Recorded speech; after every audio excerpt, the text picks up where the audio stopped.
Todd. You have no idea what I can do.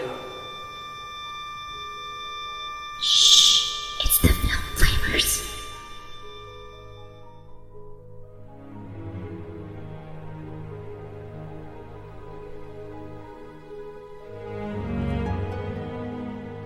Hey guys, I'm Chris. Hey everybody, I'm Robert. And we're the Film Flamers. And it's Pride Month, so we are going to be bringing you some movies featuring one of our most important gays and some movies that are horror adjacent and maybe homo adjacent. That's right, and that's Ian McKellen. Sir Ian McKellen. Sir Ian McKellen. Magneto himself. Gandalf himself. That's right, he is all those things. Mm-hmm. And a famous homosexual. That's true. That's right. We're being prideful. But the first of our two Ian McKellen movies is Apt Pupil. Apt Pupil is a 1998 American psychological thriller film based on the 1982 novella of the same name by Stephen King. The film was directed by Bryan Singer and stars Ian McKellen and Brad Renfro. Set in the 1980s in Southern California, the film tells the story of a high school student, Todd Bowden, who discovers a fugitive Nazi war criminal, Dussander, living in his neighborhood under a pseudonym. A pseudonym? A pseudonym? The same. Singer has called Apt Pupil a study in cruelty, with Nazism serving as a vehicle to demonstrate the capacity of evil. The film was the subject of some controversy when legal allegations were brought against Singer by underage actors, and we'll get into that. I feel like we could not talk about this movie and talk about Bryan Singer. We have to talk about Bryan Singer. It has to happen, right? Yeah. Yes. He's also another one of our, well, I was going to say important gays, but infamous gays. He's an infamous guy. Yeah. Yeah. Okay, listeners, be careful. You play with fire. This is Apt Pupil. I want to hear about it. Hear about what? Everything. What everything? Everything they're afraid to show us in school. Far from the shadow of suspicion, far from the scene of any crime, Todd Bowden has discovered a secret. If you could let me in for a minute, I just want to talk. Talk? I don't have anything to say to you, boy. You were there. You did those things. I'm an American. You've no right to come here and say these lies about me. I have your fingerprints. I have your photographs. What do you want? I want to hear about it. Everything. Between innocence and experience. To the whole world, I am a monster. And you have known about me all this time. Between curiosity. What did it feel like? And conscience. Lying to judges and reporters isn't as easy as you think. Can you do that? I know I can. Todd Bowden is about to learn a valuable lesson. I wonder if you'd mind if I ask you a personal question. Not at all. What'd you do during the war? I know something about you. So many things can happen in between. Each knew something the other wanted to keep secret. The boys ready to come down to the cellar. You're not going to believe this. If you don't believe in the existence of evil, you have a lot to learn.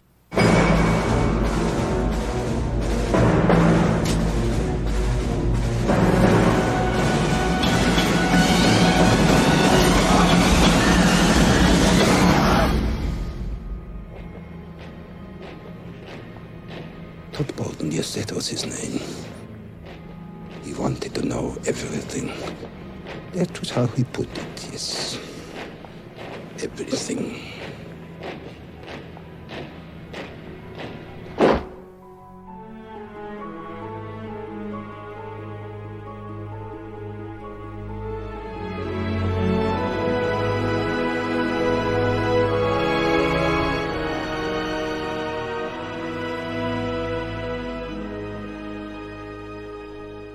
In 1984 Southern California, 16-year-old high school senior Todd Bowden, played by Brad Renfro, Rip, has reached that special age in every boy's life where he finds himself obsessed with Nazis and the Holocaust. Unsatisfied with the weeks spent on the subject in history class, Todd does a little research at his local library. While riding the bus, he discovers that an elderly German man, Arthur Dinker, played by Ian McKellen, in his neighborhood resembles a high-ranking Nazi official. After a little sleuthing and a privacy invasion, he learns that Arthur is, in fact, Commandant Kurt Dussander, who had fled Berlin and has been living in the U.S. undetected. Todd blackmails Arthur with all of his evidence into telling him details of all the atrocities he committed during World War II. This goes on for months, and surprisingly, all the details start to affect Todd's relationships and his schoolwork. One day, while showering after gym, Todd has a particularly wet dream about men in a gas chamber. He can't sleep, but can't end his relationship with Arthur. Todd goes so far as to buy Arthur an SS uniform costume and makes him march in place in the kitchen. All this costume wearing and marching really gets Arthur thinking about his past and his Nazi life. He yearns to gas something, so he tries to kill a cat in his oven. That pussy is far too smart for that Nazi bullshit and escapes, leaving Arthur unfulfilled, yet scratched. He counter-blackmails Todd by telling him that he would be held accountable for letting Arthur live undetected for so long after learning the truth. Fearing his implication, Todd disposes of all of his evidence and his Nazi shit. Todd's failing grades have caught up with him, and his guidance counselor, Edward French, played by David Schwimmer, requests a conference with his parents. Arthur poses as Todd's grandfather and convinces French that he will ensure that Todd turns his life around, and he does. Todd's grades go up, he starts dating, and seems to be spending less time with Arthur as a result. One night, while taking his trolley full of liquor home, Arthur is followed by a homeless man, who convinces him to let him inside for a drink, and maybe some sex. During their confrontation, Arthur attempts to kill him, but suffers a heart attack in the process. He calls Todd, who finishes the crime, cleans up the evidence, and calls an ambulance for Arthur. Coincidentally, Arthur is sharing his hospital room with a Holocaust survivor and is recognized for the second time in as many months. Ironically, after living for years in secret. This man informs the authorities, and Arthur is caught. Todd graduates as a valedictorian, while Arthur's home is searched and the homeless man's corpse is discovered. Todd is briefly questioned about his relationship with the old Nazi, but convinces the authorities that he knew nothing of his past. Arthur, realizing his identity has been hopelessly compromised, commits suicide in the hospital by giving himself an air embolism. French finally figures out that he's been had, and that Arthur wasn't Todd's grandfather. He confronts Todd while home alone and threatens to expose him to his parents. But Todd has gone full sociopath and is really good at blackmail at this point. He counter-threatens French by saying he'll accuse him of inappropriate sexual behavior unless he remains quiet forever. French, knowing that he already looks guilty because of his pedo stash, complies, presumably leaving Todd to grow up to be the sociopath Nazi he always dreamt of being. The end. Womp womp. Womp womp. I feel like that's way more concise than the movie is. Possibly. Possibly. Yes. But not without any of that soul. That's right. It's soulless. It was a soulless synopsis. I was trying to make it funny, but I was like, this is about Nazis. Homeless men. Homeless men?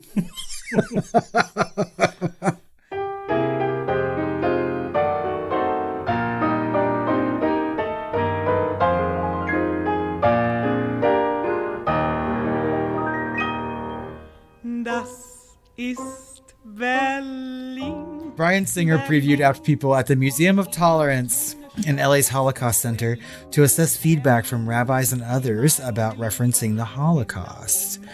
With a positive response, the director proceeded with the film's release. Apt Pupil was originally scheduled to be released in February of 1998, but the film's distributor moved the release date to autumn, feeling that belonged alongside other more serious-minded films.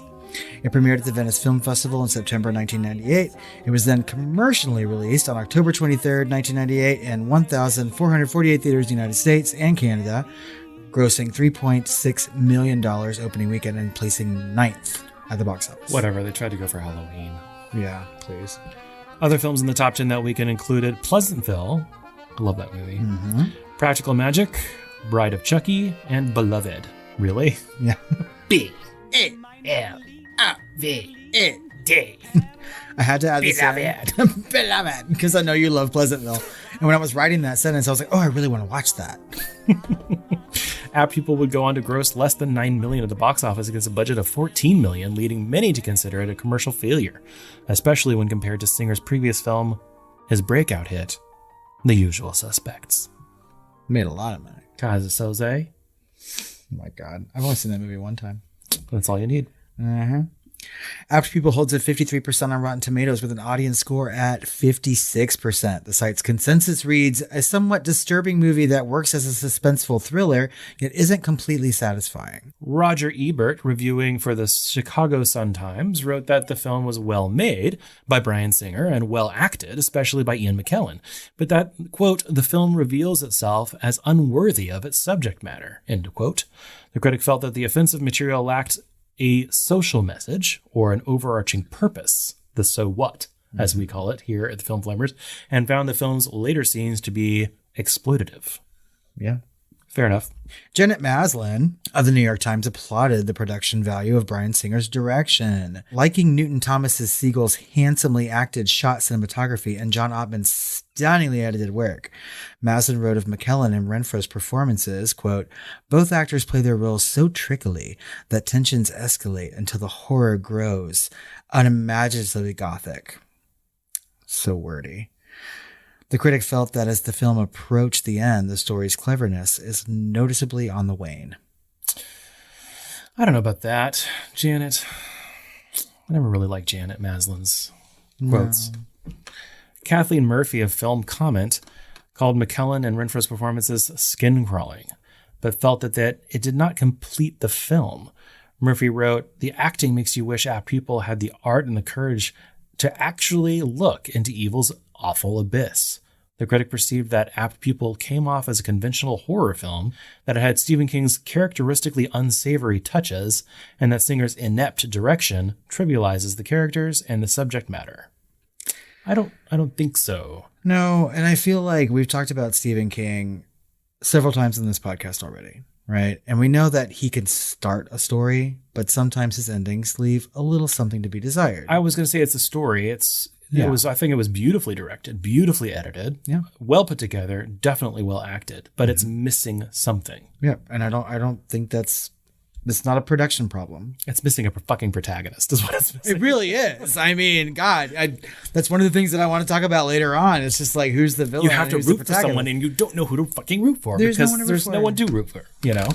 And I mean, I just feel like at the heart of it, and I'm sure we'll get into this when we talk about it, like, This suffers from a Stephen Kingism, you know? A little bit, but he usually has protagonists, even with his shitty endings, you know? He does. This one doesn't have, it's not a shitty ending. It's just not really much of one. Nope. And it doesn't have a fucking protagonist. Mm-hmm. It does have some accolades, though. At the Fangoria Chainsaw Awards, it was nominated for Best Wide Release Film, Best Actor Ian McKellen, and Best Screenplay and Best Score. Okay. And at the Saturn Awards, it was nominated for Best Performance by a Younger Actor for Brad Renfro and Best Director, but lost to Michael Bay for Armageddon. How embarrassing. And Best Writing. But it won for Best Horror Film, wow, and Best Supporting Actor for McKellen. I know. I was kind of surprised. Yeah, I'm very surprised that it won Best Horror Film. What was it up against? I didn't even, I mean, I looked, but I Know What You Did Last World War. Something like, yes, obviously. I was 1998. I mean, it was post Scream, but I was just like, wow, this won Best Horror Film. But I mean, I think that's pretty high praise for these like accolades for a movie that was kind of like middling when it came to critics and made necessarily no money. Yeah, I remember when this came out, and I saw it on, I think, DirecTV at the time, you know, because it was playing all the time.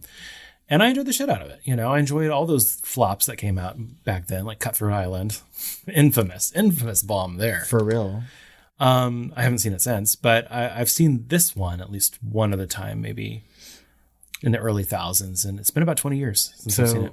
I saw this when it came out on video, right? Because I was working at a video store. Yeah. I didn't see it in the theater, but I had read the short story, like, I'm sure you have, in middle school, right? But out of all the short stories in that collection, I've only read this one the one time. Like, it wasn't a satisfying read for me. Everything else in that novella collection, like The Shawshank Redemption, The Body, which is what Stand By Me is, and The Breathing Method, I was like... Stepping on my fun facts. Oh, I'm sorry. But those, I mean, like, two of those movies are excellent films, right? And like this story just didn't really speak to me. And the movie was okay, you know? And they haven't made a film version of The Breathing Method that I know of, but that was a really good story too. This one's kind of like meh. And so this is only the second time I've seen this film. I don't know, like based on your knowledge of having read the novella, do you think this is one of the best adaptation that could exist for it? I don't remember enough about the novella. I mean, I literally read this when I was like, well, you just said it wasn't your favorite of all of those. I just didn't like it. Yeah. You know what I mean? I mean, like The Body, or Stand By Me is what people would call it now, and The Shawshank Redemption are so fucking engaging and have such good characters. You know what I mean? They stand out. And I've read those things multiple times. Apt Pupil was a one-time read, and I was just like, I don't care enough about it to revisit it. And maybe that's what it's like. You're supposed to care about it because it's of the subject matter. Yeah. But again, it's so one note. It's like we were talking about this a little bit before this recording, and we were talking about how it's not a feel-good movie. Yet again, after coming out of A24 month, where we're talking about these wet Grinch salads, with a lot of meaning and layers and things like that. Sometimes too much stuffed into it, like with Midsummer. Yes. But in this, it's not so much a wet Grinch salad so much as it is just so one note. Yeah. Right? It's a tale of a cat and mouse game between two antagonists, and you need something. Like other movies can do that a little bit if it's a little bit more separated and you have protagonists, like Silence of the Lambs, right? Yes. There are two major and classical antagonists in that, with Buffalo Bill and, of course, Hannibal Lecter.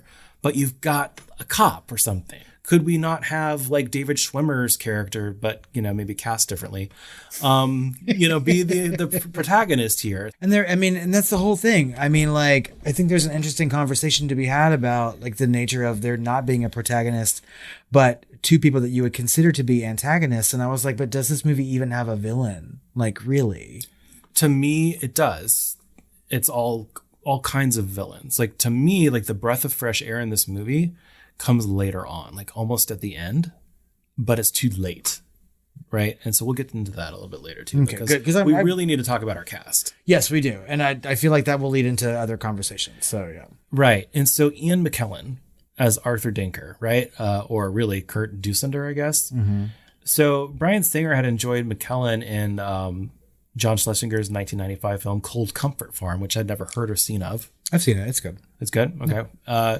So he invited the actor to take on this role, and the character's language was written originally for like a very stoic German, but Bryan Singer felt like McKellen's complex personality could contribute to the character in a really good way. So the director said of choosing McKellen, quote, "I felt if I could combine his complexity, his colorfulness to the stoic German character, it would create a character that, although evil, would garner a little bit more sympathy and would be more enjoyable for the audience to watch," end quote. And I agree. I completely agree with that. Because you are always tempted to feel a little sorry for him. Does he feel remorse?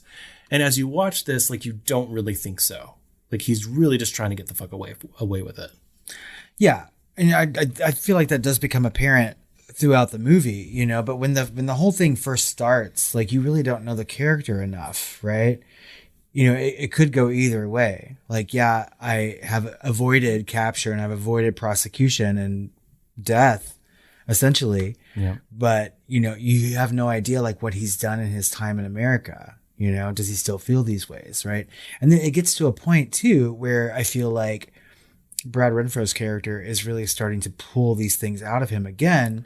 And I'm like, oh, maybe he just forgot about it. And so, like, circumstantially, he's starting to remember, like, how he felt when he was a Nazi. I started feeling really uncomfortable when he first starts telling the stories about the atrocities, and they don't lean into that. No. Like, I felt really uncomfortable, like, sick at my stomach, like, listening to some of these stories. And then Brad Renfro's character asks Ian McKellen's character, like, how did that make you feel? And he has this tiny little smile on his face before he talks about how horrible it was or whatever. And it's just like, gross. Mm-hmm. It made me really uncomfortable. And they run away from that real quick. And then they move on, and you don't really hear any more stories after that. No, they don't. They just imply that the stories continue and that they're really affecting because they show Brad some Renfro. Nightmares and stuff. Yeah. That's it. you know, and that particular shower scene, you know, and I mean, the thing is that like, we're going to get into Brad Renfro's character in a minute, but he's so confusing in this movie. That character is super confusing to me. Oh, really? Yeah. So let's continue to talk about Ian McKellen before we get to Brad Renfro. So he was attracted to the role because he was impressed with Singer's The Usual Suspects, which everyone was at the time. Yeah. And saw the role of Dussander as a, quote, nice, meaty part and difficult. Yeah. Later on, he would actually acknowledge that he's kind of one note. It is kind of one note. And But he had a lot to do as like, he acted the shit out of this part. He had really a did. whole bunch of subtlety that wasn't there before, just in the words. But I feel like that's what Ian McKellen does. Yeah. Anyway, I think he's just a really gifted actor, both of like stage and screen. At first, I felt like I had to kind of ease into his performance because at first I was like, he's about to like eat this entire set. Yeah. There is some scenery chewing going on. But again, and I also attribute that to Ian McKellen too. I feel like anytime he's in a movie, there's going to be some scenery chewing. That's who he is as an actor, right? I expect that from him. So, but this is like a banner year for him, obviously. Really? Yeah. I mean, so like Apt Pupil and Gods and Monsters, spoiler alert, is our next movie. Yeah. 1998. Yeah. I mean, huge year for Ian McKellen. And then Bryan Singer would go on to do X-Men. Yes. And he would play Magneto. Meanwhile, before that, he was hired probably in 1998 to go in 1999 and start filming Lord of the Rings before X-Men even came out. He had to finish filming X-Men before he could actually go and film Lord of the Rings. So none of the, like, this hadn't come out. Like, X-Men hadn't come out before Lord of the Rings. Like, he just had this weird, huge heyday. And the only thing I remember seeing him in, only thing ever, as like a teenager at the time, was The Shadow, where he plays like an old man, grandpa in there. And he's playing these old men and he's in his 50s. Yeah. He just has that look about him, though. He looks older than he really is. Or maybe it's makeup. Who knows? Stepping on my own fun facts now. Oh, fuck. Oh, you did it this time. All right, good. I did. So, yeah. Anyway, Brad Renfro as Todd Bowden, Rip. Yeah.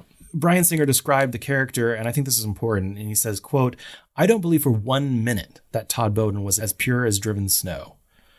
The capacity to blackmail an old man, obviously there's a search for something going on that's a good hard step beyond innocence. I think he had it within him, some emptiness that needed fulfillment and taken to a new place, a new direction. His school, his parents, his environment weren't doing it for him. This particular individual came along before some other, but it perhaps could have been drugs, it could have been rape. Todd was probably not a very good guy. But that kind of a bad guy can exist within a lot more people than we realize." Like himself. Excuse me.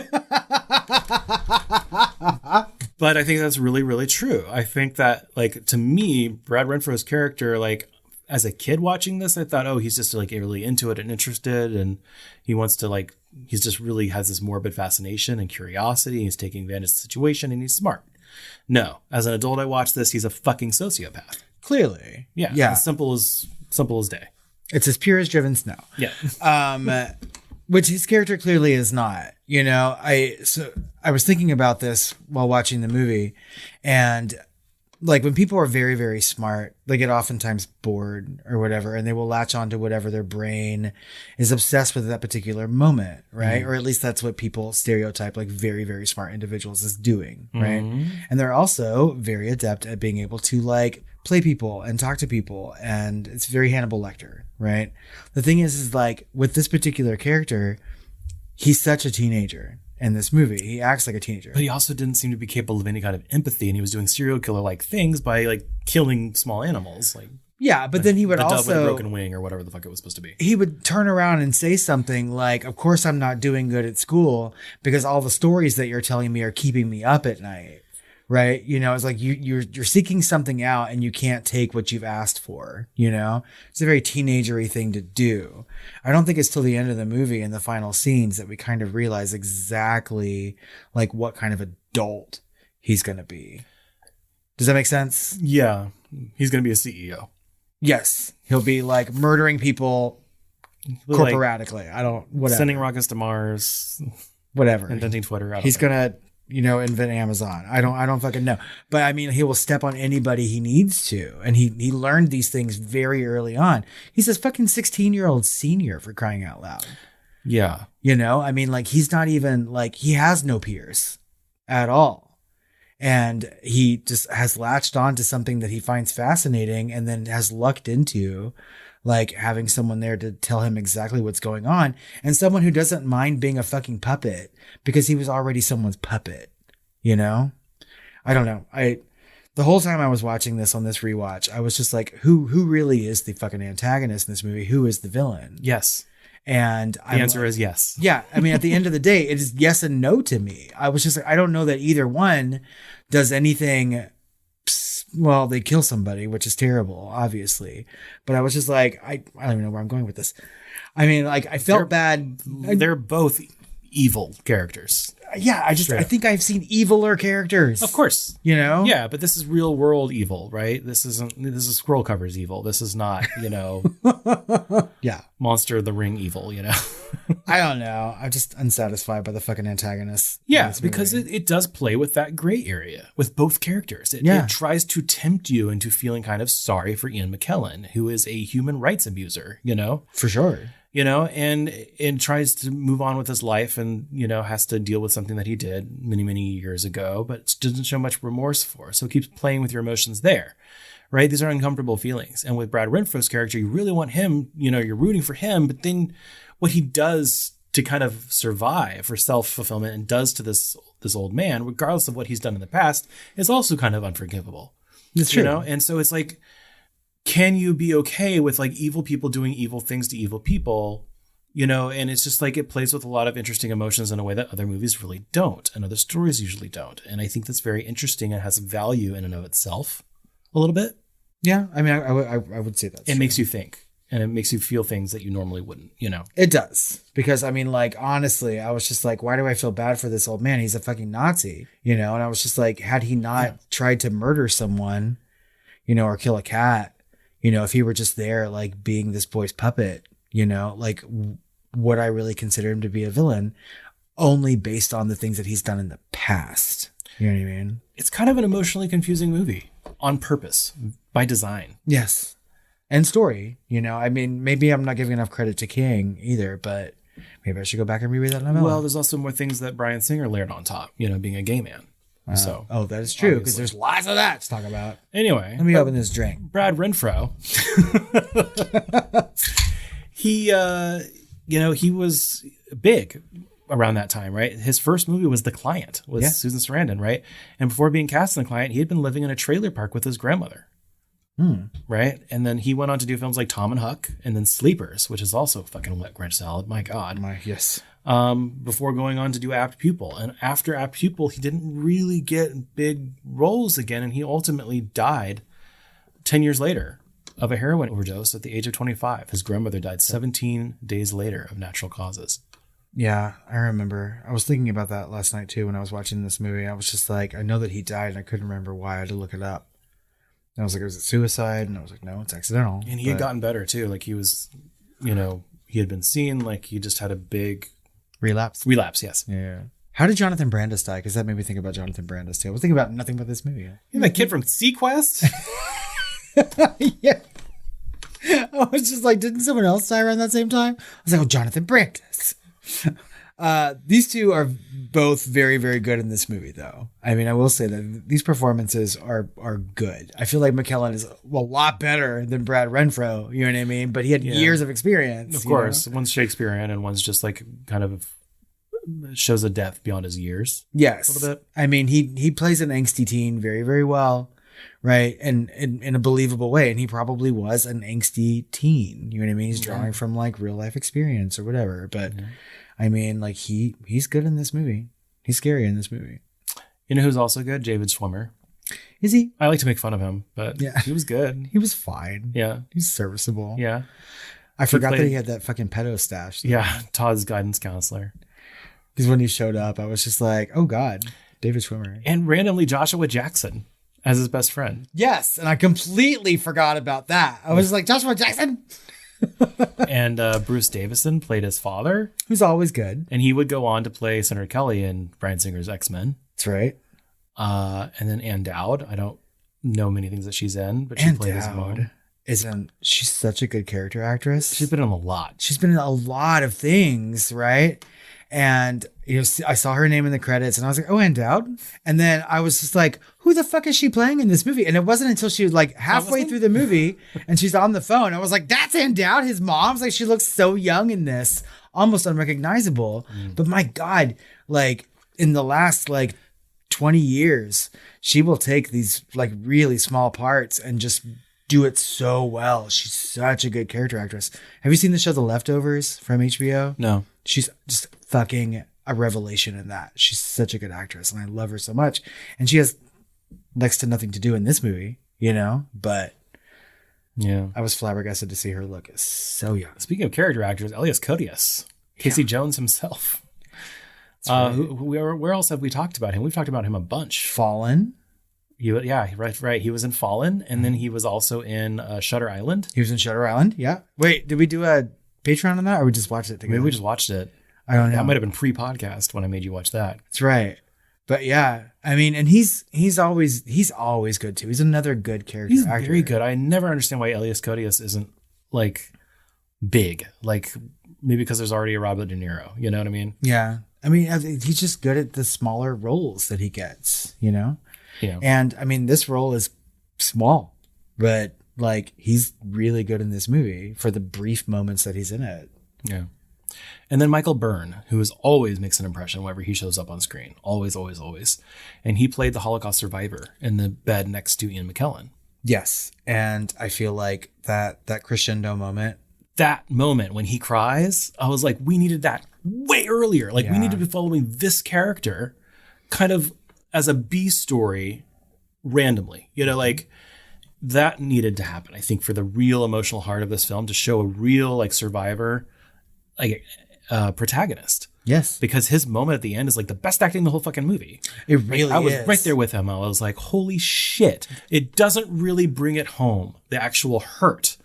So like doing the atrocities from Ian McKellen, really well acted, makes me sick of my stomach, but the actual like feeling of it, he really brought that. He does. Man. The moment he is in that bed and just like going about his night or whatever, and then he has that realization and you see his it eyes on open. his It face. was so well directed and edited. Yes. Oh my God. I love that fucking moment in this movie. I was just like, oh my God, you are so wrapped up, and just like the sudden like click in that man's brain. And he like stuffs his hand into his mouth to prevent himself from screaming, and then has to like hobble to tell someone, you know what I mean? And later on you find out like what happened to his family and what, Ian McKellen's character did. His wife and two daughters died in Bergen-Belsen or Auschwitz or wherever they were. And he had survived, and you start to realize like, you're right. This is exactly the emotional impact that this movie needs, because that man has had to live with everything that happened to him his entire life. Right. And it goes to show you cannot forget anything like that.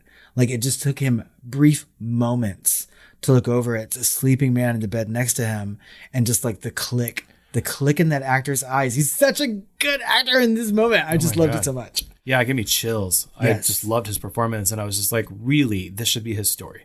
It deserves to be his story. And we've had that movie before, but not really, And so like, I don't know. It just like, that was the moment that came too late for me. Yeah. To really like save this movie from being like protagonistless. Yeah. Oh, good cast though. I mean, stacked cast. Yeah. For sure. So let's talk about the movie that was this movie but didn't happen. Oh, okay. Yeah. So when Stephen King's novella Apt Pupil was published as part of his collection of different seasons in 1982, producer Richard Cobritz optioned the feature film rights. And so Cobritz met with actor James Mason. Oh my God. To play the novella's war criminal Curtin Dussander, but Mason died in 1984 before production as a result of a heart attack. So the producer also approached Richard Burton, but he was too busy doing Exorcist 2. That's right. Yeah. But Burton also died in August that same year. And by 1987, production on the film began with Nicol Williamson. Do you know who that is? I do not. He played Merlin in Excalibur. Okay, yeah. He was like the mentor in Spawn. Okay. He has a way with words as well. And he was going to be cast, and 17-year-old Rick Schroeder was cast as Todd Bowden. So in that year, Alan Bridges began directing the film, and after 10 weeks of filming, the production suffered from a lack of funds, and the film had to be placed on hold.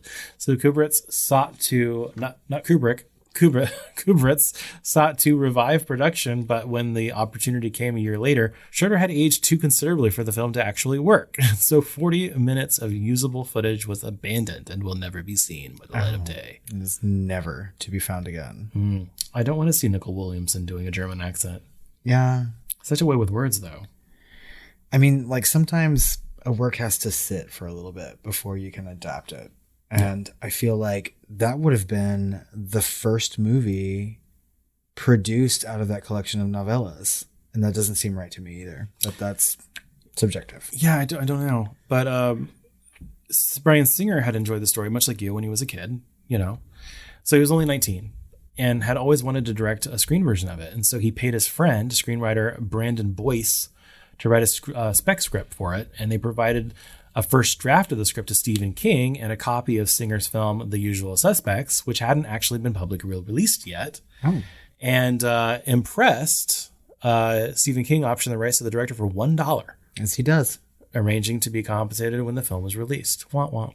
So Singer turned down directing opportunities meanwhile after Usual Suspect for things like The Truman Show and The Devil's Own. Oh.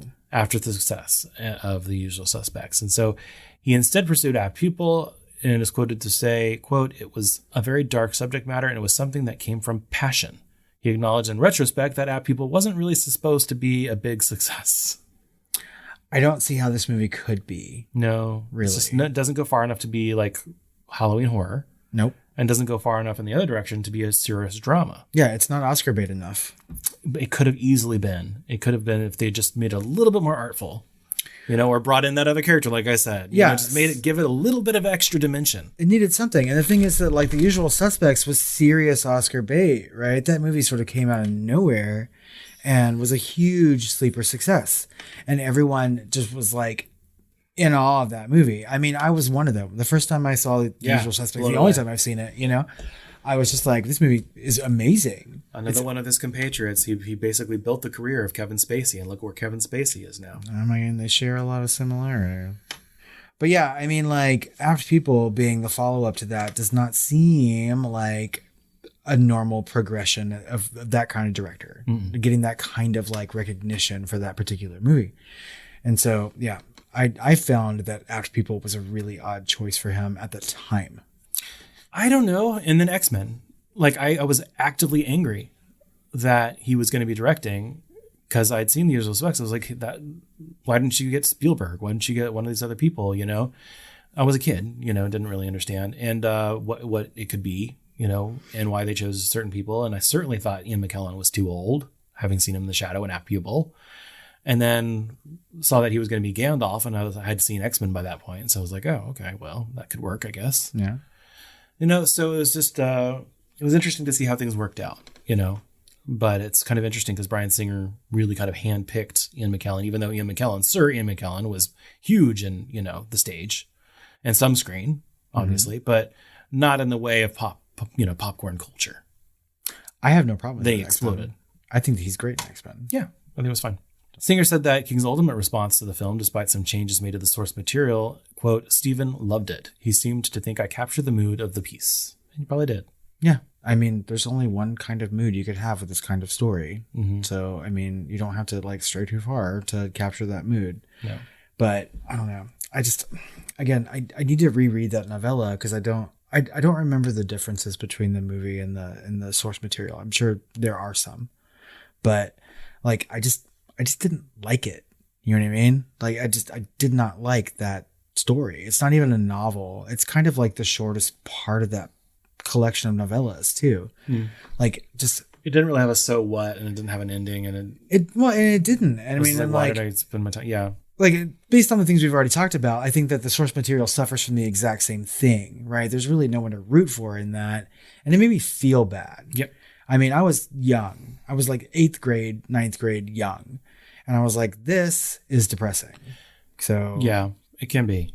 But they did achieve like we said, they did achieve the feel of that novella. And I think partially not only done by the actors and of course, their screen treatment by Bruce, whatever his name is, but by cinematographer Newton Thomas Siegel, right? He also did The Usual Suspects. He did Fallen. But this guy also went on to work with Bryan Singer on X-Men and X-Men 2 and a bunch of other movies post that time. I mean, this movie does look really good. It does. It looks really well done. And I'm always impressed by John Ottman because he is also a very close collaborator with Bryan Singer. And he is a producer, but he also he's a film composer and a film editor. So he produced, and I believe he's produced other things, but he was the music composer and film editor. And he also was the film editor and composer for X-Men and X-Men 2.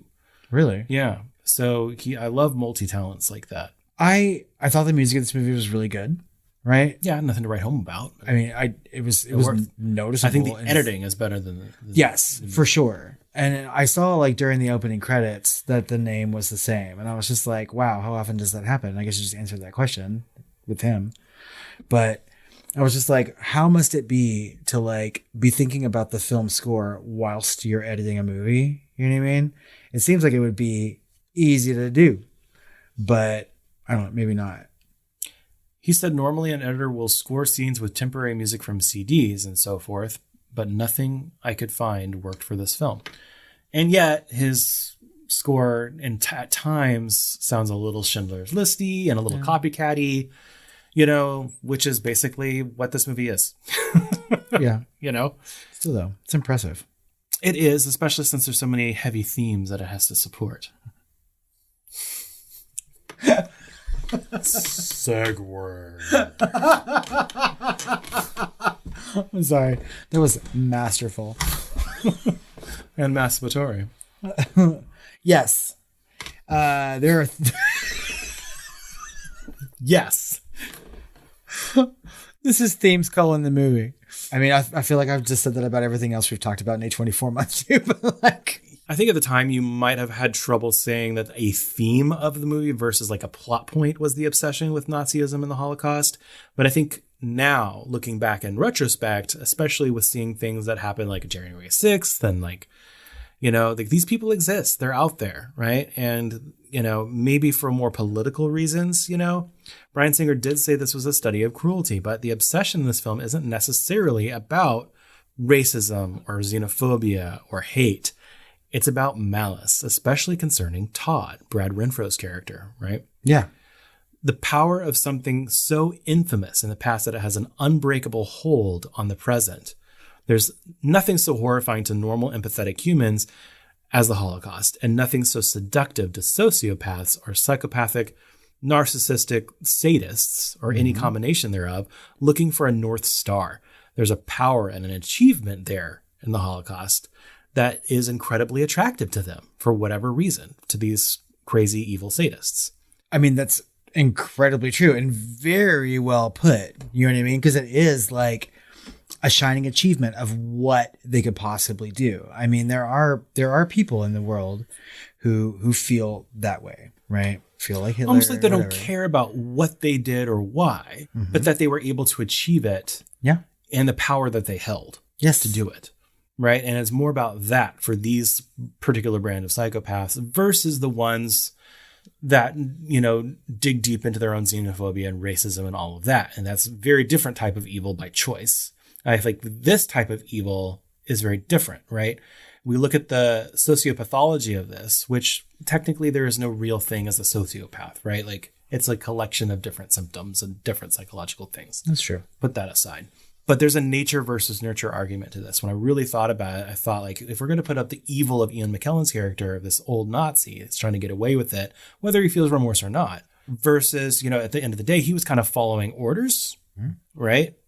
Versus the other type of evil, which is Brad Renfro's type of evil. So it's kind of this nature versus nurture. Ian McKellen's nurture versus Brad Renfro's nature. Talent versus experience.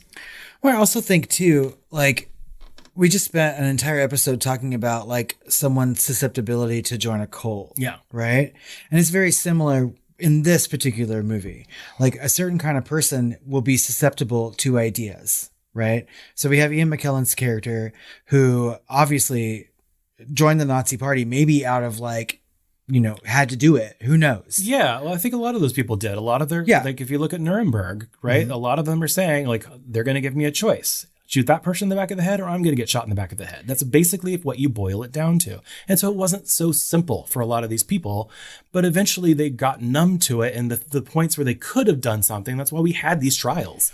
They did, and so it's like, I don't want to get too much into that, right? Because there's a whole argument there that I'm uncomfortable with. But like, I feel like when you pit this like experienced evil where it was kind of happenstance and circumstantial to a certain degree, argument based on, let's say he's an avatar for the general experience of someone that might have gone through a Nuremberg trial, versus Brad Renfro's active sociopath, born this way, natural evil, who it's, I feel like that natural evil, the nature, is going to outwit or win the nurture every time. Well, I don't even think that, because I was going to say, like, I don't feel like Ian McKellen's character like lucked into that or whatever. He did it because he felt like he had to do it. I felt like he was good at it. And I felt like he lucked into it almost. Like he discovered that he was more and more okay with it. You could see that he was almost reminiscing over his horror of it at the time. Yes.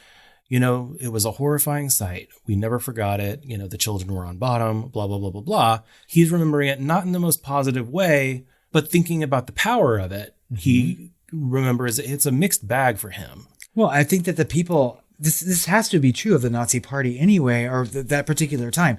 Like the people who were good at what they did, who kind of maybe started to relish in it, right? Yeah. People who are already like maybe on their way to being a sociopath. Took advantage of the situation. Yes. And those are the people who got promoted in the party. And he wasn't like a lower ranking official. He was a fucking commandant, He must have done things and was okay with it to be promoted, right? Mm-hmm. So clearly he was a bad person. He can't say like either I was going to die or I had to do it. He liked it. Would he have been if there had been no war? We don't know. No, we don't. We don't know what that would have happened. But we certainly know that Brad Renfro would have become something. Yes. Whether or not he had this man to learn from, to glean information like Bryan Singer said, it was going to be drugs or rape or something. He was going to be a bad man. Yeah. And he is still going to continue to be a bad man because at the end of this movie, he gets away with it. He gets away with it. And he gets to grow up. And not in the wholesome Nev Campbell at the end of Wild Things way.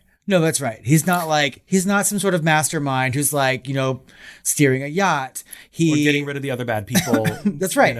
For your own benefit. To yacht off into the sunset. The gray area character that we kind of want is one of the heroes of 1,000 Faces, right? Yeah. But like this character is not a hero of 1,000 Faces. No, he's the farthest thing away from a fucking hero to begin with. I mean, I don't know. But like, yeah, I feel like you're right. I feel like Brad Renfro's nature is present and he happened to find someone to nurture that nature enough to set him on like the most destructive path ever. Like, yeah, it's such a weird thing. It's like people were marketing this, I think, as cat and mouse, like a cat and mouse game, right. Thriller. But it's not. It's more like hyena and cat or something, I mean, there are just some scenes in this movie where I'm like, all right, like there's this frailish old man, right, who is on the outside horrified by opening a gift that is a uniform that he once wore, right? And then like how easily he slips back into like March.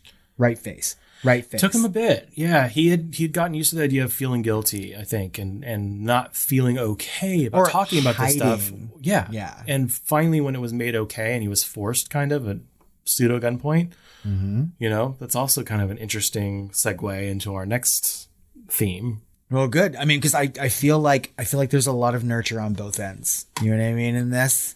And I feel like there's nature on both ends and there's nurture on both ends, and the two feed off of each other in like positive ways for them and negative ways for them. Like they don't care about each other at all. Yeah. But I mean, like if you talk about, this is a nitpick. It really is like, but it feels like, when they both fell off the sociopath tree, Brad Renfro hit a few more branches on the way down. Yes. You know what I mean? God, I love that analogy. I can picture it in my head. Oh, my nose. Well, speaking of which, homoeroticism and homophobia. Happy Pride Month. We're an added layer. right? So it's alluded that Brad Renfro's character of Todd might actually be gay. Yeah, I mean, like his girlfriend, or quote unquote girlfriend, seems to throw that in his face a lot. Well, in the face that he makes when she says it, he kind of looks kind of thoughtfully and, He's introspectively. like, maybe I am a queer, And then it kind of is alluded that Ian McKellen's character might be gay, despite all of these other things.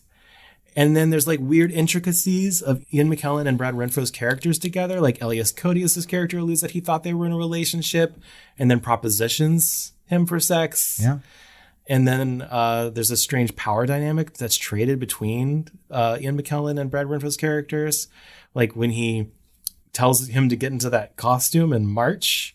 And then like there's shots of Todd Bowden's reaction, Brad Renfro's character, that are this low angle, which reflect the sexual difference between the characters. Like Todd is masculinized as the bearer of the sexual gaze, and then Kurt Dussander is feminized as the object of the gaze. And then the cutting between Todd and Kurt's corroborates a homoerotic arrangement of images, which visualizes the latent homoeroticism of the scene from the novella, which wasn't really overtly stated. No. So when Kurt speeds up his march and Todd tells him to stop, the speed up shot reverses and it radically ruptures the structure of power, where Bowden loses control of his sadistic power over Dussander. And it's really, really interesting because he almost does it in like this weird feminist way at the very end, where he kind of puts that flourish on the march and the Z Heil or whatever. Mm-hmm. And so it's like a really, really interesting editing moment in there, and the how close they are together. A lot of these scenes, like there's this weird kind of sexual tension there, and it keeps hitting on that theme over and over in different ways. The whole thing with David Schwimmer's character at the end, the counselor, with it being kind of overtly stated. I feel like if he was making this movie 20 years later, he would have made it even more overt, because this is of course during when it wasn't as okay to show or allude to it a little bit, like maybe just like the gay, subtext is not necessarily has to be subtext, is what I'm trying to say. No, you're right. These days, like it did then. It had Unless to be it's very about subtextual. AIDS. If someone literally dying of AIDS, they couldn't really tell a gay story. No, they couldn't. And the thing is, I mean, there are some clues into this anyway. Like at the very opening moments of this movie where he's in class talking about the Holocaust, and they have that sort of like pie chart of like people involved in the Holocaust, right? And there's a very small sliver that says homosexuals, and it's one of the last things to be erased. Yep. And it's kind of lingering. Yeah. And I'm like, okay, like we know where this is kind of going. And then for all the things that you just said, I mean, like their relationship has like this weird, like couple power dynamic that alters back and forth. And maybe it's not really, and maybe it's incidentally homoerotic and just really just erotic. Yeah. Well, I feel in like a really sick, weird, dark, uncomfortable way. Yeah, that's right. I mean, because they both enjoy having power over another person, clearly, right? And I feel like that march scene, some weird, intimate ways. Yeah. I feel like that march scene is like really evident of that, right? It's almost when he speeds up and you have just clear shots of his hand going up, right? And that Heil like salute, right? It's almost climaxy. You know what I mean? In a sexual way. Yeah. It's kind of erection-like in places. You're playing with fire right after that. Yeah. Boy, be careful. You're playing with fire. And this might be overanalyzation, but it's possibly, but we're two gay men. But it keeps happening, right? I feel like he'd never really had much to say on it as like a moral stance because he couldn't really. No. Back then, but it happens at the beginning with their relationship, it happens in the middle with Elias Koteas' character propositioning for sex, and it happens at the end with the counselor playing with homoeroticism and all of that as part of like the plot or manipulations. Well, and I feel like for the character of Todd, I feel like sex is not important to him. Like obviously we know it's not. If I was going to guess, it would be like he's asexual. Yes, but he knows, like a true sociopath, he would know how to use sexuality to get what he wants with people, right? Especially with his guidance counselor, right? He knows how to push these buttons, right? And he talks about like divorce and like his son and whatnot, but that picture of David Schwimmer's character and his son is prominent on the wall behind him. Like Todd knows how to play people. He knows what to say to hit buttons, right? He may pick up on things and be like, hey, you may or may not be a homosexual, but I can use this against you to get what I want, right? Does that make sense? Yeah. And like he knows how to do that. I also feel like Elias Koteas' character is kind of overtly homosexual, at least his performances in certain ways. Like he touches himself in such a way, touches his clothes in such a way that it feels like he's playing a gay man, right? And it's almost like a really weird and inappropriate analogy for like a younger gay learning from an older gay. yes, You know? yeah, in a really terrible way too. God, I don't know, because we've seen stories of like younger gay guys and older gay guys forming bonds and friendships and learning from each and other. not necessarily sexual, obviously. Yeah, not at all. In a friendship kind of way, and it's just like learning from the past. Mentorship. Yes, that's the perfect word for it, right? And this is just like the most bastardized version of mentorship there could possibly be. Yeah. But I mean, I totally get both the homoeroticism and the subtext in this movie, and also a little bit of the homophobia that you would feel in it. Right. So, I mean, like I feel like it's present. I don't think they were reading too much into it. I feel like it's there. They just could have gone a lot deeper, like you said earlier. Anyway, I think we've talked about that movie. Should we talk about Bryan Singer? Oh my God. Yes. So for Apt Pupil, Bryan Singer filmed a shower scene in which Todd Bowden, saturated with horrific stories from Kurt Dussander, imagines his fellow showering students as Jewish prisoners in gas chambers. The scene was filmed at Elliott Middle School in Altadena, California in 1997, and 2 weeks later, a 14-year-old extra filed a lawsuit alleging that Bryan Singer forced him and other extras to strip naked for the scene. Two boys, 16 and 17 years old, supported the 14-year-old's claim. The boys claimed trauma from the experience, seeking charges against the filmmakers, including infliction of emotional distress, negligence, and invasion of privacy. Allegations were made that the boys were filmed for sexual gratification. The local news shows and national tabloid programs stirred the controversy.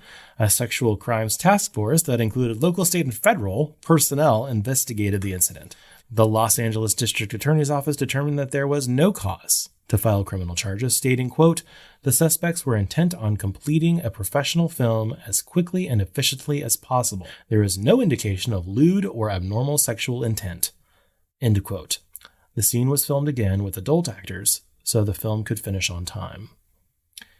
The Hollywood Reporter later wrote in 2020 that Bryan Singer was one of several defendants named in the suits, which reportedly were settled for an undisclosed sum, with the plaintiffs bound by confidentiality agreements.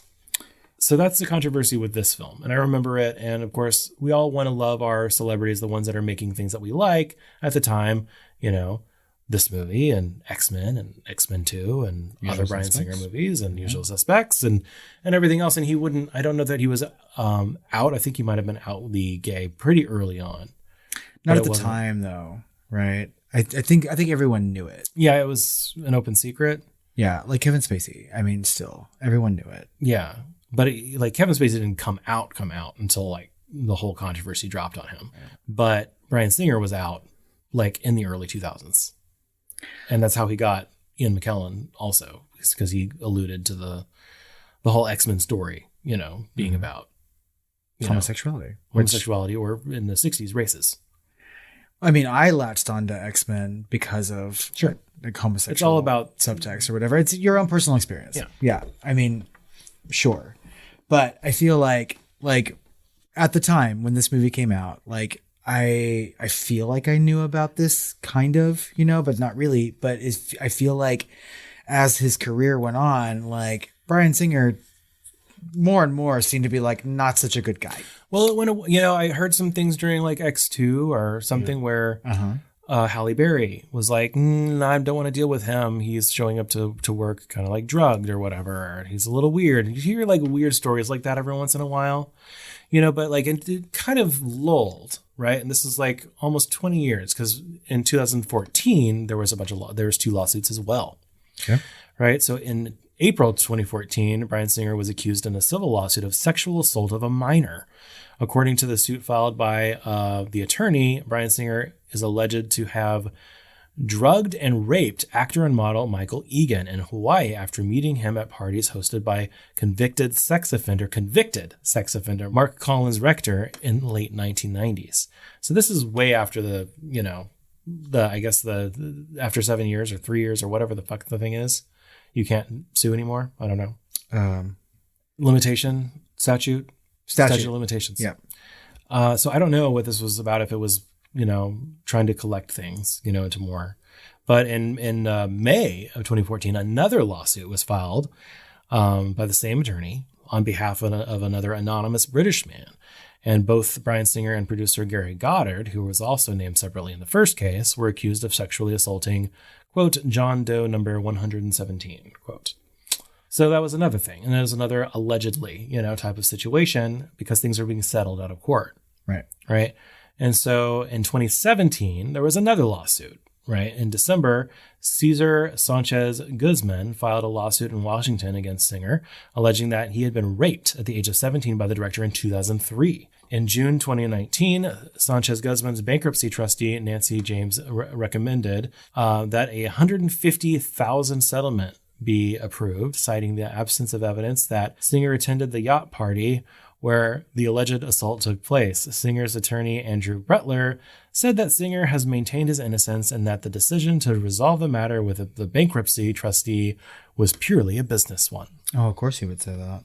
Right. And so in 2019, oh my God, the latest, right? Allegations. So these are not lawsuits, but or criminal charges, but allegations. So he's never been charged. Right. So, or convicted. So on January 23rd, 2019, Alex French and Maximilian Potter published an investigative report in The Atlantic in which 4 more men alleged that Singer sexually assaulted them when they were underage.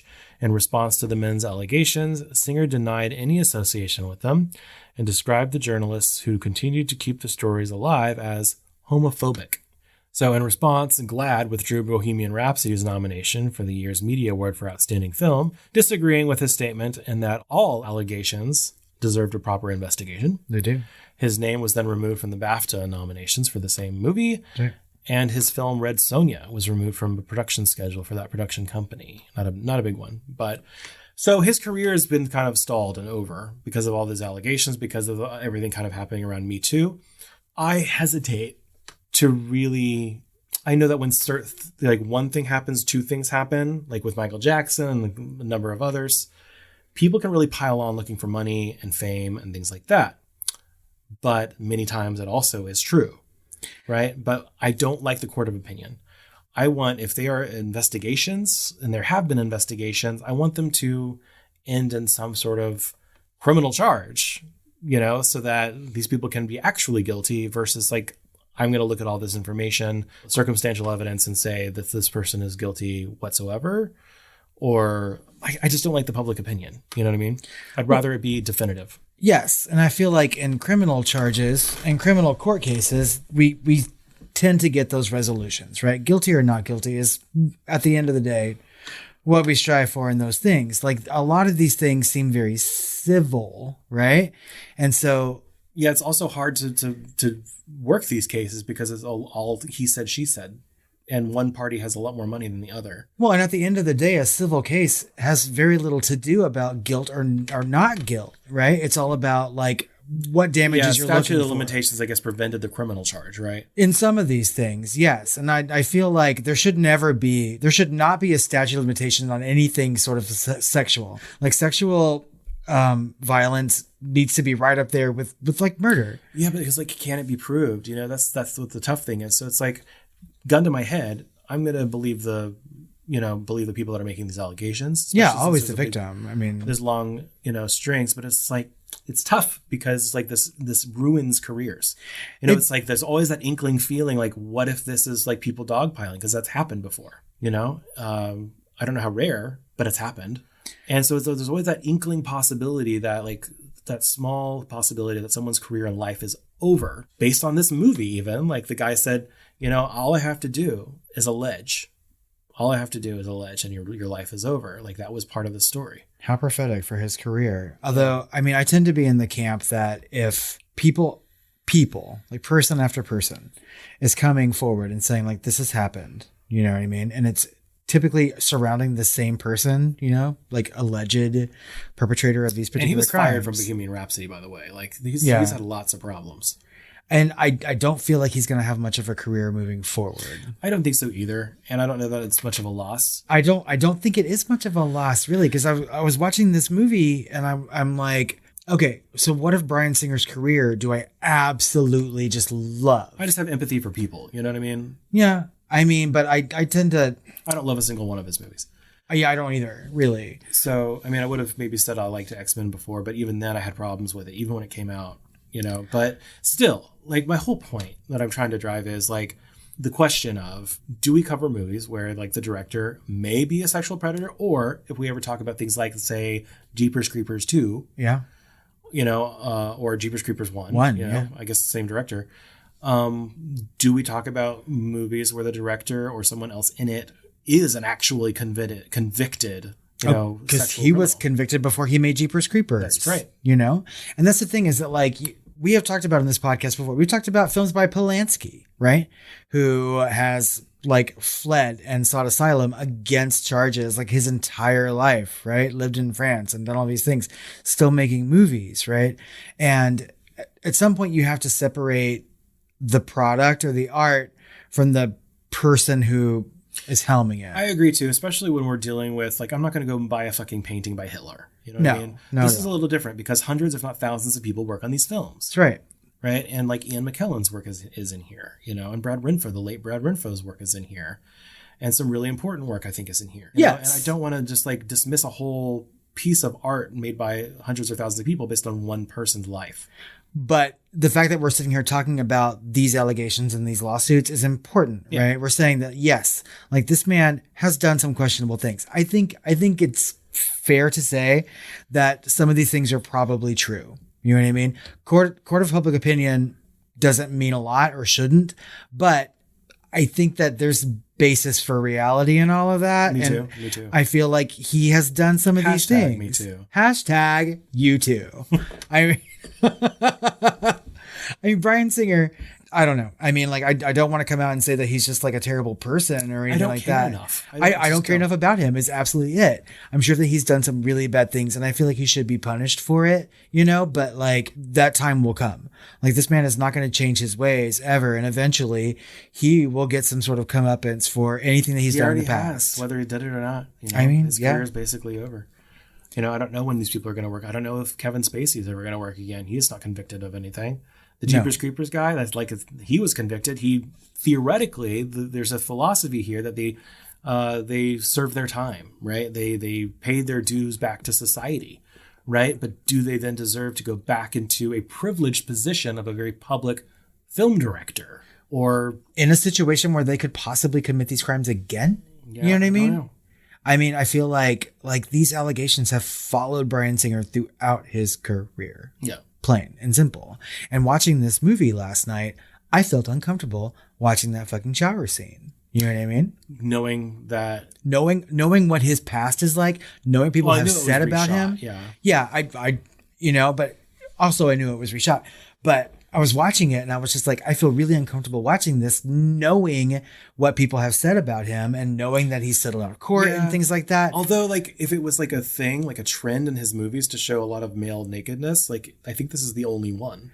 No, but it's kind of gratuitous. Right? Well, it's not really. I don't know. It's not, you know? And then I want to say, you know, I'm almost a little bit more uncomfortable knowing that Tarantino has a foot fetish and then seeing every single one of his films, like, zooming in on the women's feet. Okay, like, yeah, you're right. You know, like, that's a little bit weird. I mean, if we're going to compare this to, like, Carrie, right? You know, I mean, we had an opening scene in a movie with naked women running around in slow-mo, right? A very slow-mo shower scene. It's very De Palma, right? Yeah. I don't know. I feel less uncomfortable watching Carrie than I do watching this. Yeah, but I think it's circumstantial. Behind, like, De Palma is known for other abuse. Yes. I mean, I don't know. I mean, neither one probably have the best track record as far as, like, their past, but we're going to talk about it. It's important to talk about, but it's not going to stop us from watching these movies. Never. I will always watch these movies. I mean, eventually we're going to talk about Jeepers Creepers on this podcast. It's going to happen. Yep.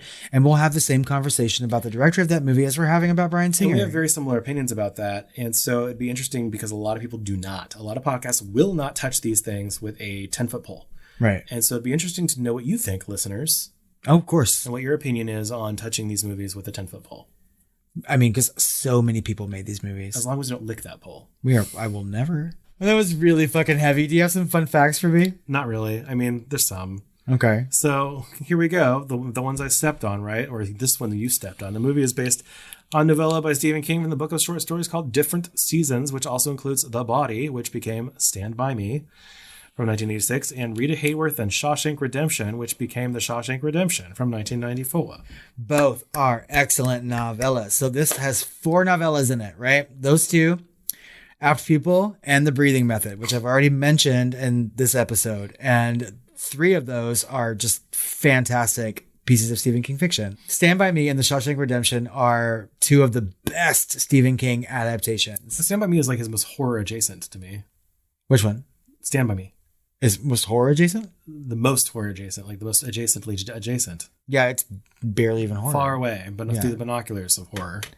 But I mean, he's good when he does that. I mean, and the Breathing Method is by far out of this collection the most horror, right? And it surprises me to this day that has not become a movie in some way, because it is the most straight up horror. But I really loved that collection of stories. I just like this one the least. And I don't know why. It just really turned me the wrong way. The only other piece of King work that I don't like as much as this one is, I forget the name of it, but it's also kind of a novella about a kid who like holds his class hostage by gun. And I was just like, I don't know. I just get like these, it's not good subject matter. It doesn't make me feel good at all. Yeah. There's also no protagonist in that story too. But anyway, I'm getting way too kingy about it. And clingy. Clingy. So Sir Ian McKellen admitted he was surprised to be asked to play a 75-year-old Kurt Dussander since he was only 57 at the time of filming, and Brad Renfro was only 15, playing 16.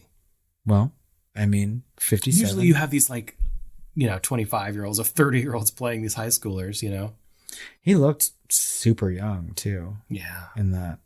And 57 is the reciprocal of 75, so it's. But he was always cast in these roles that were actually older than him, weirdly, because he held himself in a certain way. So Michael Byrne, ironically, who is played the Jewish Holocaust survivor in this movie, played a prominent Nazi in Indiana Jones and the Last Crusade, and of course, Ian McKellen played a Holocaust survivor as Magneto in X-Men. That's right. So they swapped. Oh my God, irony, dramatic irony. And lastly, the American Humane Society was on set during the scene where Ian McKellen's character, Dinker or Dussander, attempts to burn a live domestic cat in his gas oven at home. According to the American Humane Society's No Animals Were Harmed database, the scene was shot in cuts using a real and an animatronic cat. Really? Because you see it's fucking pop. I know, it gets burnt. He's shaking it. It's so well edited. Again, this movie is really well edited. It's so well edited. You see its paws hitting the burners with lighting a little bit on fire with the fur. And reacting. I was like, Jesus Christ. Yes. It really freaked me out a little bit. And I was covering my little kitties' faces while they were watching this. It's a little too realistic. Yeah, I have 2 new kittens, by the way. Yes, you do. And I'm sure 2 little fur goblins. There's hardly any fur. There is. There's very little fur going on. They're almost furless. Devon Rexes is what they are. Those are fun. Is Apt Pupil a horror movie? It's trying to be. Yes. I mean, it's adjacent, clearly. Yet it won Best Horror Film of the Saturn Awards. Somehow. I need to look back and see what it was up against. It's weird. This was slim pickings that fucking year. Because I would have assumed this is horror adjacent going in, and then I watched it and I realized, yes, it's a lot more horror than I thought. But like we said earlier in the episode, I mean, some real life horror going on in here. This situation could possibly happen. Even though the straight up murders in this are less horror movie and more just happenstance, drama, thriller type of situation. I mean, and there's some lingering things. There's little boys from Brazil going on in here. You know what I mean? When you get some Nazi war criminal living in society, we've seen all this before. It's happened before in horror and horror adjacent stuff. Clearly. Yeah. Were you scared while watching this? No. Yeah, I don't think I was either. I'm not even sure it was the first time around. Yeah, I can't remember being scared. I wasn't scared this time. No. I was sad. There's some tension, for sure. Yeah. Out of 5 stars, what would you rate Apt Pupil? I gave it a 4. Wow. Because it's Again, I think I used this phrase once. I forget what we were talking about, maybe Midsummer. But it's a movie where the sum of its parts are better than the whole. You know? Like, Yeah. acting is so good. The cinematography is so good. The music and editing is so good. The direction is great. You know? But it's missing something. You know, it doesn't achieve becoming greater than the sum of its parts. The sum of its parts are greater than the whole. Yeah, I would agree with that. I gave this movie 3.5 stars. Okay. And I gave it an extra half star because of the performances and because of some of the editing and the way that the movie looks, right? And the way that it was acted. I thought it was really, really good. But like largely it's missing a lot for me. It's missing a vital piece that could have like brought it home to an Oscar. For real. You know, and the fact that I can say that gives it a 4 because it's missing something that would be given a 4.5 or a 5. And that's a vital piece. And I almost gave it a 3.5. I also felt a little bored in parts of this movie. I was just like, something needs to fucking happen. I was a little hesitant in the first like 10, 15 minutes. And then I just got into it. I was there for the rest of it. It took me much longer than that to really get into it. But I was just like, come on now. Like I need something to ramp up. I need this to be more horror adjacent than what it's presenting itself to be right now. Right. And I felt kind of bored with all of it. I was just like, I don't like these two characters really. I don't like anyone in this movie. And so I felt uninvested. Yeah. And that makes me lower my rating quite a bit. Okay. So I'm aligned. So finally, who's the hottest guy in Apt Pupil?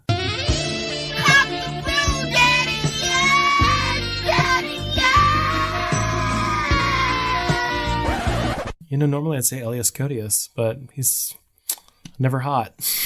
But he could be. I don't think he's unattractive. I think that he's probably my choice. That or the random gym teacher when he was finally doing better at his grades, like standing there for like 2 seconds in his short shorts. You know what I mean? Yeah. Gosh, there's this, I don't know if there's slim pickings, but it's like a sea of so-so choices.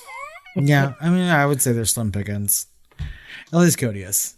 I mean, I don't think that he's unattractive. Yeah, I find him to be attractive in his own way or whatever. Old factory vibe in this movie. But yeah. You look stanky.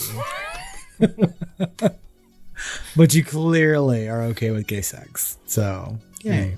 I don't know. Pride Month. Yay. Yay. Feeling the pride. Homo adjacent. Well, I think that just about wraps up our conversation on Apt Pupil. As always, we want to know what you think about this movie and our conversation about it. You can find us on social media at The Film Flamers on Twitter, Facebook, or Instagram. You can email us at tiredqueens@filmflamers.com or call our hotline at 972-666-7733. Oh, you're playing with fire. Took what I was going to say. Lick my 10-foot pole. We have more Ian McKellen coming for you this month. And next week, we're going to be talking about Gods and Monsters. Horror adjacent, not even, but certainly homo adjacent. It's Ian McKellen and Monsters is in the title. And Brendan Fraser is in this movie as in his hottest ever, really, I think. And then we get to see him as most unattractive over on Patreon when we go full circle. After talking about James Whale in Gods and Monsters, we're going to talk about Brendan Fraser in The Whale over on Patreon. We are just taking that red string and stringing it all over our wall and making all these connections and just doing these things. So head over to patreon.com/thefilmflamers. Join our family over there. Get our bonus episode on The Whale. And this summer, help us vote in polls and things like that. Join the conversation and we'll read your name on Shooting the Flames. Well, Robert. Yes. I've got to go hunt my whale.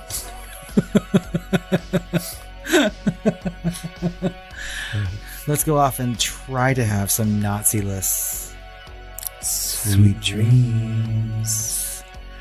This is 2 recordings in as many weeks. We are talking about Nazis. Where there's dogs that get deaded and cats that get deaded. Although the cat got away. The cat got away. We could all sleep soundly knowing that Michael Bay won that Saturn Award for Best Director. That's for Armageddon. But yes.